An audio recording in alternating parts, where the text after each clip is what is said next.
Hoje é um dia sumamente alegre, um dia de orgulho. Nós também juntos para celebrar o dia de Betico e seguro a palavra de Betico, a palavra de união. Essa aqui é o que nós temos que celebrar hoje como comunidade, mirando que tudo é reto que nós temos, que nós traz, que nós podemos surpassar. Essa aqui é a coisa que nós celebrar hoje, cada dia de Betico, celebrar em grande com nossa família.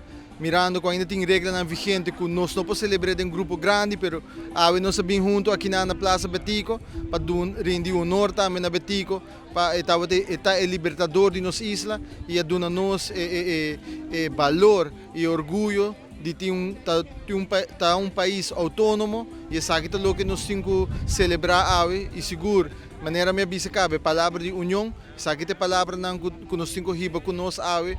Carga essa aqui de nosso coração e seguro luta para nós por surpassar tudo o reto, para nós por uma isla trobe economicamente estável, uma isla resiliente e hoje essa aqui é a coisa que nós temos que celebrar a palavra e a luta que nosso libertador arriba para hoje nossa isla para arriba nós mesmos. É um dia sumamente ameno, cultura jovem que deletar a palavra e cantica de nossa cultura.